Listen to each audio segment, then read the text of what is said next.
নমস্কার বন্ধুরা। কদিন পরেই ক্রিসমাস, আর ক্রিসমাস মানেই হলো বিভিন্ন ধরনের কেক, পেস্ট্রি, ক্যান্ডিজ এইসব।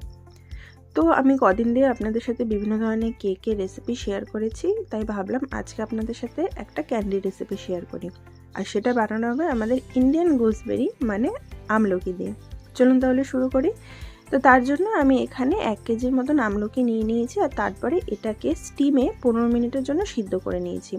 আমলকি কখনো জলে সিদ্ধ করবেন না, তাহলে আমলকির যে গুণাগুণগুলো আছে সেগুলো কিন্তু নষ্ট হয়ে যাবে। আর সিদ্ধ হয়ে গেলে দেখবেন এর কোয়াগুলো খুব সহজে এমনিভাবে ছাড়িয়ে নেওয়া যায়। একটু ঠান্ডা করে নেবেন, তারপরে এগুলোকে এমনিভাবে ছাড়িয়ে নেবেন।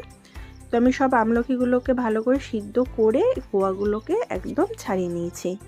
এরপর আমলকিগুলো একটা মিক্সারের মধ্যে নিয়ে নেবো, তারপর এটার একদম একটা স্মুথ পেস্ট বানিয়ে নেবো। যদি পেস্টটা করার সময় আপনাদের অসুবিধা হয় সেক্ষেত্রে একটু জলও দিতে পারেন। আমিও যেমন অল্প অল্প জল দিই, এটার একদম একটা স্মুথ পেস্ট বানিয়ে নিয়েছি। এরপর পেস্টটা একটা কড়াইয়ের মধ্যে নিয়ে নিচ্ছি। আমি কিন্তু কড়াইতে আগে দিয়ে তেল বা ঘি কিছুই দিইনি, জাস্ট পেস্টটা দিয়ে দিলাম আর মিক্সিটা ধুয়েও একটু জলের মধ্যে দিয়ে দিচ্ছি। এরপর এটাকে খুব ভালোভাবে নাড়াতে হবে। ক্যান্ডি বানানোর জন্য যে কোনো কিছুরই আপনারা ক্যান্ডি বানান না কেন, এটা কিন্তু সময় সাপেক্ষ, হাতে একটু সময় নিয়ে এটাকে করতে হয়। তাই তাড়াহুড়ো করবেন না, একদম ধীরে সুস্থে এটাকে ভালোভাবে করে নিতে হবে। তো আমি এটাকে নাড়াতে থাকছি। নাড়াতে নাড়াতে যখন মনে হবে এটার জলটা খানিকটা একটু শুকিয়ে এসেছে, তখন আমি এর মধ্যে দিয়ে দেবো গুড়। আমি এখানে নলেন গুড়ের পাটালি ইউজ করছি, আপনারা যে কোনো অন্য গুড় দিয়ে দিতে পারেন, অথবা আপনারা এখানটা চিনিও দিতে পারেন। তবে গুড়টা চিনির থেকে একটু হেলদি অপশন, তাই আমি গুড়টাকে চুজ করেছি। আপনারা এর মধ্যে খেজুরও দিতে পারেন বা মধুও দিতে পারেন, যেটা দেবেন আপনাদের স্বাদের উপরে। গুড়টাকে পেস্টের সাথে খুব ভালোভাবে মিশিয়ে নেবো, আর যখন মিশে যাবে তখন এর মধ্যে দিয়ে দেবো বেশ অনেকটা পরিমাণে ভাজা মশলা, একটু বিট নুন, একটু সাদা নুন আর একটু লাল লঙ্কার গুঁড়ো। আমি ভাজা মশলাটার মধ্যে কিন্তু ধনে জিরে ব্যবহার করিনি, এটা আছে 5 ফোড়ন, 2টো শুকনো লঙ্কা আর তেজপাতা। এইটা আমি বানিয়ে নিয়েছি। সবগুলো দিয়ে ভালো করে মিশিয়ে নেবো, আর তারপরে এর মধ্যে দিয়ে দিচ্ছি সামান্য একটু ঘি।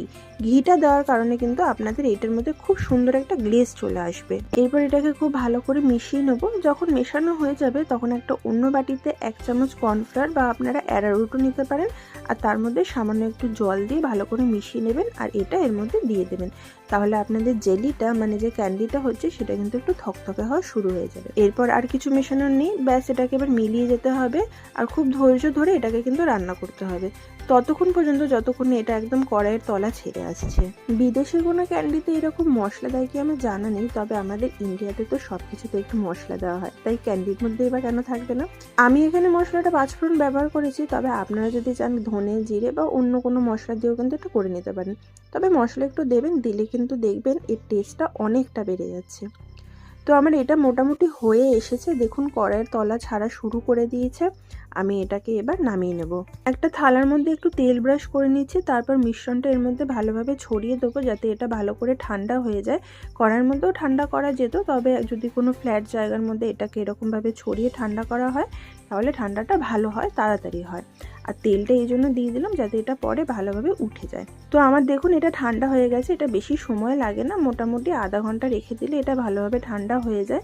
আমি আপনাদের হাত দিয়ে দেখিয়ে দিচ্ছি, একটু আর চটচটে সেরকম ব্যাপারটা নেই, হাত একদম দেখুন আমার ক্লিন চলে আসছে। এরপর হাতের মধ্যে একটু তেল লাগিয়ে নিচ্ছি, আর যে মিশ্রণটা বানিয়েছিলাম সেটা অল্প অল্প করে চামচের সাহায্যে নিয়ে এরকম গোল গোল বানিয়ে নিচ্ছি।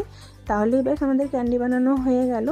আমি সবগুলো এরকম অল্প অল্প করে নিয়ে নিচ্ছি, তারপর বানিয়ে নেবো। আপনারা আপনাদের পছন্দের সাইজে বানিয়ে নিতে পারেন। আর দেখুন এখানটা আমার সমস্ত ক্যান্ডিগুলো রেডি হয়ে গেছে।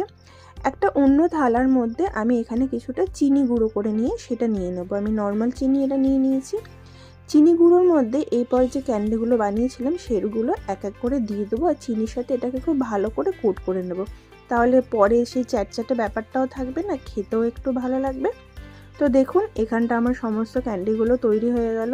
দেখলেন কত সহজে এটা হয়ে গেল। আর এটাকে কিন্তু আপনারা এইভাবে 1 বছর অবধি স্টোর করে রেখে দিতে পারবেন। আর আমলকি তো এমনি খুব বেনিফিট চুলের জন্য, স্কিনের জন্য। তো আপনারা যদি রোজ একটা করে এটা খান, মুখরোচকও আর আপনাদের হেলথ বেনিফিটও দেবে। তো আমার এখানে সব ক্যান্ডিগুলো তৈরি হয়ে গেছে। আমি এরকম পার্চমেন্ট পেপারের মধ্যে অল্প অল্প করে নিয়ে সেটাকে এরকম লজেন্সের মতন মুড়িয়ে নিয়েছি, আর এগুলোকে আমি একটা বয়মের মধ্যে ভরে নিচ্ছি। কিছুটা বেঁচে গেছে সেটা অন্য বয়মেও নিয়ে নিলাম। আমার মোটামুটি এরকম 2-3টে বয়ম হয়ে গেছে। তো এরকম আপনারা স্টোর করে রাখুন, আর শুধু ক্রিসমাসে নয় সারা বছর এটা উপভোগ করুন। দেখা হচ্ছে তাহলে এবার পরের ভিডিওয়ে নতুন কোনো রান্নার সাথে।